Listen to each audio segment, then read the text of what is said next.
지그문트 프로이트, 정말 심리학의 판도를 완전히 뒤집어 놓은 엄청나게 혁명적이면서도 또 엄청나게 논쟁적이었던 이론들. 과연 어떻게 탄생하게 됐을까요? 지금부터 그 흥미진진한 여정을 한번 같이 따라가 보겠습니다. 자, 시간을 거슬러서 19세기 후반으로 한번 가볼까요? 이 당시 의학계는요, 정말 거대하고 아주 심오한 미스터리 하나를 마주하고 있었습니다. 그게 뭐였냐면요, 바로 히스테리 같은 기능성 정신질환이었어요. 당시 의사들은 이런 병 앞에선 정말 속수무책이었거든요. 환자들은 실제로 몸이 마비되거나 경련을 일으키는 등 엄청난 고통을 겪고 있는데 아무리 검사해봐도 신체적인 원인은 도무지 찾을 수가 없는 거예요. 겉으로는 점잖고 엄격한 도덕을 엄청 강조하던 시대였잖아요.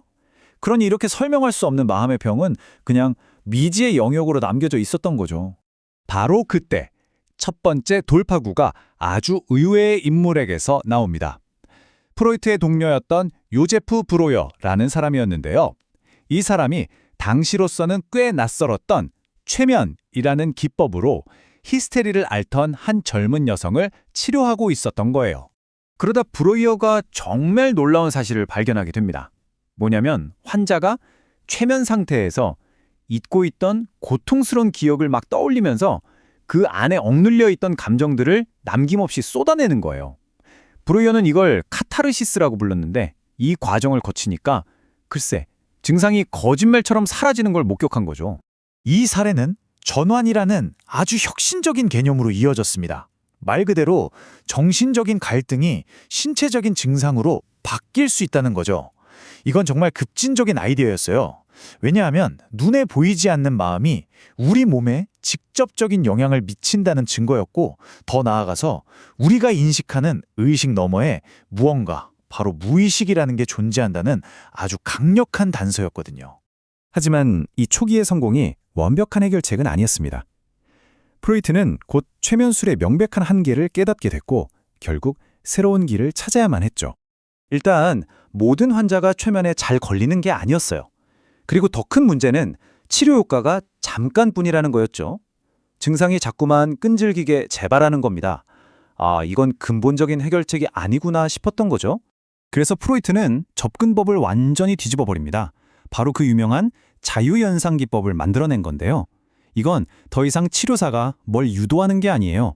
그냥 환자가 소파에 편안하게 누워서 마음에 떠오르는 건 뭐든지 정말 아무거나 자유롭게 말하게 하는 방식이었죠. 바로 이 지점에서부터 정신분석학의 진짜 핵심이 서서히 드러나기 시작합니다. 이 새로운 방법은 프로이트를 정신분석학이라는 거대한 이론의 가장 깊은 곳, 그 심장부로 곧장 이끌고 들어갔습니다. 환자들이 자유롭게 이야기를 하다 보니까 프로이트가 아주 흥미로운 현상을 하나 발견해요. 뭐냐면 사람들이 특정 기억이나 생각 근처에 다가가기만 하면 갑자기 말을 멈추거나 딴 얘기를 하는 거예요. 마치 보이지 않는 벽이 딱 가로막는 것처럼요. 프로이트는 이걸 저항이라고 불렀고요. 이 저항 뒤에 숨어있는 그 강력한 힘이 바로 억압이라고 생각했던 거죠. 그러니까 우리 의식의 중심인 자아가 사회적으로 받아들여지기 힘든 아주 강력한 본능들을 의식 밖으로 밀어낸다는 결론에 이른 겁니다. 그리고 프로이트는 그 본능의 핵심이 바로 성적인 것이라고 봤어요. 이건 그냥 우리가 뭘 잊어버리는 거랑은 차원이 다른 문제예요. 정신 내부에서 아주 적극적으로, 능동적으로 일어나는 쉼의 작용이었던 거죠. 자, 이런 생각의 흐름들이 차곡차곡 쌓여서 마침내 1905년에 하나의 결과물로 팡 하고 터져 나옵니다. 바로 그의 저작들 중에서도 가장 논쟁적인 책 중 하나가 세상의 모습을 드러낸 거죠. 바로 이 책, 성욕에 관한 3편의 에세이인데요. 여기서 프로이트는 그야말로 세상을 충격에 빠뜨리고 동시에 자기 이론에 단단한 기반이 될 아주 급진적인 생각들을 세상에 던져놓습니다. 이 책에는 우리가 아는 광대한 무의식의 존재부터 시작해서 당시 사람들을 정말 경악하게 만들었던 소아 성욕 이론, 그리고 아들이 아버지를 질투하고 어머니를 독차지하려 한다는 그 유명한 오이디푸스 콤플렉스 같은 개념들이 담겨 있었어요. 당연히 당시 학계에서는 엄청난 반발에 부딪혔죠. 프로이트의 사상은 점점 명성을 얻었고 하나의 거대한 운동처럼 번져나갔습니다. 하지만 그가 세운 이 정신분석 제국이 내부 갈등으로 분열되기까지는 그리 오랜 시간이 걸리지 않았어요. 그의 제자들 중에서도 가장 아끼던 두 사람, 알프레드 아들러와 심지어 정신분석학의 황태자라고 불릴 정도였던 카를 융이 차례대로 그의 곁을 떠나 각자의 길을 가게 된 겁니다. 그럼 도대체 갈등의 핵심이 뭐였을까요? 한마디로 프로이트가 인간 정신의 거의 모든 것을 성적 충동 하나로만 설명하려고 한다는 점이었어요. 아들러와 융은 여기에 동의할 수가 없었고 결국 이게 그들이 자신들만의 독자적인 심리학 이론을 발전시키는 계기가 된 거죠.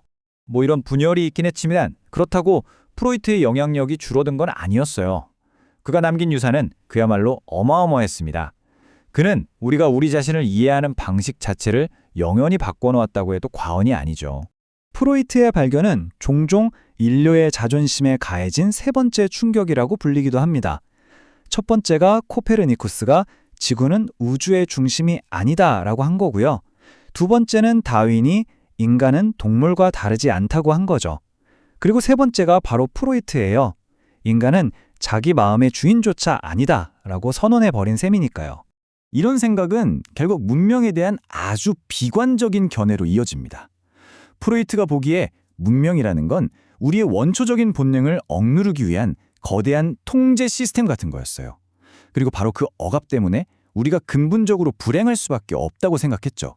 그럼 이렇게 억압된 본능들은 다 어디로 가는 걸까요? 그냥 사라질까요? 프로이트는 절대 그렇지 않다고 봤습니다.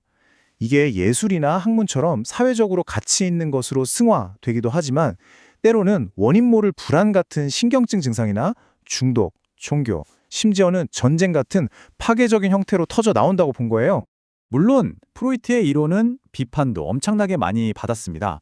너무 성에만 집착한다, 과학적이지 않다, 사회적인 요인은 다 무시했다 등등. 하지만 참 역설적이게도요. 바로 그 논쟁적인 이론들이 있었기 때문에 거기에 반박하고 그걸 넘어서려는 수많은 새로운 심리학 분야들이 탄생할 수 있었던 것도 사실입니다. 결국 프로이트는 우리에게 정말 영원히 풀리지 않을 것 같은 질문 하나를 던진 셈입니다. 나는 정말 내 마음의 진짜 주인일까요? 아니면 내 안에 보이지 않는 본능에 지배당하고 있는 걸까요? 여러분은 어떻게 생각하시나요?